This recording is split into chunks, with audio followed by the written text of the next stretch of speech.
Again, I'm probably going to be moving my paper around just to get that gesture. So this is really breaking up the hair, really making it look like there's some more depth in here. My pencil tip is really sharp, and it's okay to keep sharpening that tip if you find that it gets blunt, because you get a better result if the tip is sharper than blunter. So I use the pencil last, especially with Prismacolor. There's a little bit of a wax, so it sits on top of the color instead of blending in with the markers. I'm also going to use a couple different pencils, only because right now it's still all really one tone. If I just use this one pencil, all of the work that I did to make depth into this piece is just going to disappear.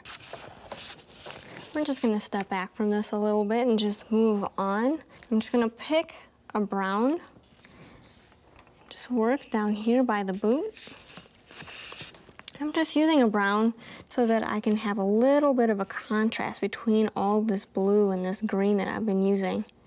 I could use a black, but really just for the feel of the character, black is just too harsh, because black has a tendency to weigh things down, so we want her to look light. So I'm going to start using this blue again. Go very lightly, because you've already set the shadows here. You don't need the color again with the colored pencil. You're just adding a little bit more drama. So then continuing with my brown, and just continue outlining this way with that idea of pushing softer where there's light, pushing harder where there's shadow. Because all that work that you've done toning might be for naught if you don't pay attention to these things. Now to define the wing a little bit, I go back to this blue, the lighter blue color, and just start defining the fine line edges of this feather here. Not too darkly, still want to keep it soft. It's good to note that you don't have to completely outline this feather,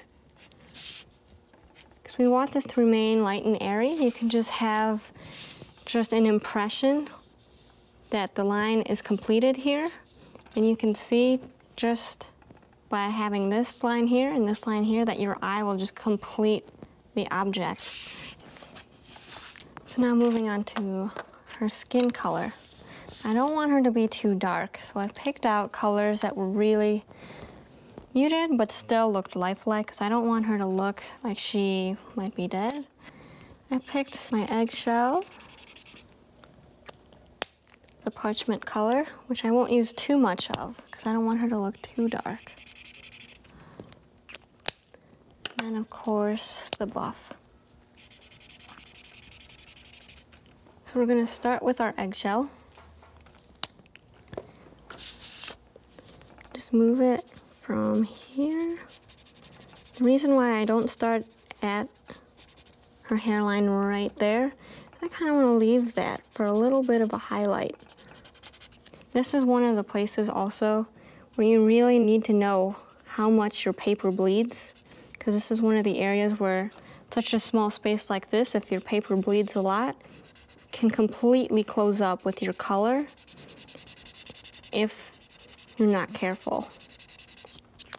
So I'm just going to use a colorless blender here, just so this line here isn't so defined. Now at this point it looks really dark and she looks really unnatural, but as soon as these colors start to blend, it'll start to look a little bit better. This technique was a little bit different because I didn't go directly into my darkest color. I want to be a little bit more careful with the face because a lot of focus is going to be on the face. So now we want to go into the parchment and get to these areas inside the ear where there is a lot of definition of this shadow, right here behind the hair where it might cast a little bit of a shadow. I'm just going to use a little bit of a blush pink here. Just a little bit on her lip, just a touch. And then use the buff to just pull it down a little bit more. And then the eggshell to pull it down a little bit further.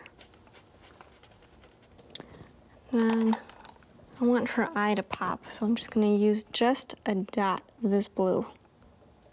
If you don't keep a highlight in there, it looks a little dull, she looks a little lifeless, or like she's not paying attention. I'm just gonna define the eye just a little bit here. Just start adding some shadows in here, some lowlights.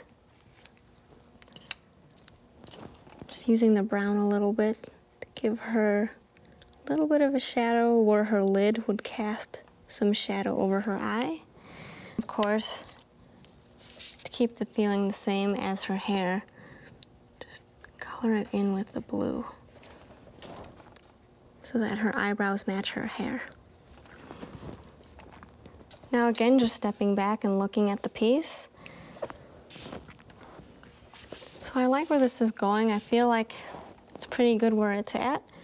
Might start adding the background now. At first, I had decided to do something really dramatic with the background, but it was just too much. It detracted from the figure. So all I did is I just defined an outline for a shadow, and that actually really defined her as a shape. So what you want to do to start out, just sort of map where her shadow is going to lay.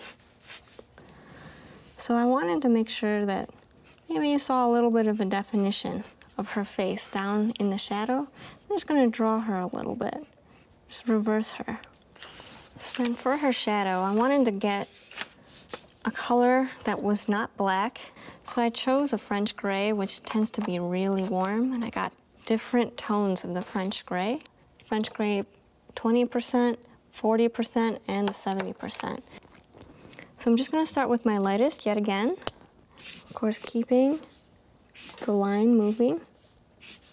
I'm moving this way just to keep that gesture, kind of like with the hair. Just keep it moving so that it really looks like it's going this way and the light is coming from this direction. And don't worry too much about these streakies here because you're adding a deeper tone. So this one is the 40%, not the 70%. Instead of going from light to dark to using the middle to blend these, we're going from light to medium to dark. Going to our last tone, which is the 70. And again, keeping this closer to her, because this is the darkest part of the shadow. So we're not taking this too far out, because her shadow isn't going to be very dark far away from her.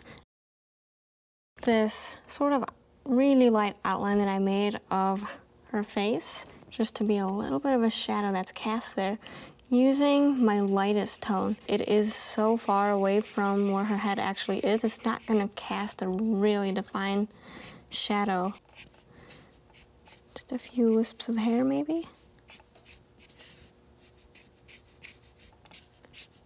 And just take the 20 to maybe just blend all of these parts together. And of course, you can use that colorless blender just to soften where the shadow sort of is supposed to fade out a little bit. So at this point, I feel like I'm pretty much finished with this piece. But before I want to say that I'm completely finished, I just want to step back from the piece and see if there's anywhere I can take it. And at this point, I feel like I've gotten it to a point where I've accomplished my goal of making her feel airy, making her feel ethereal, but still giving her enough definition that you can see the details in her, that she's not ghostly. She still feels like an angel. So I think I'm just gonna leave her here.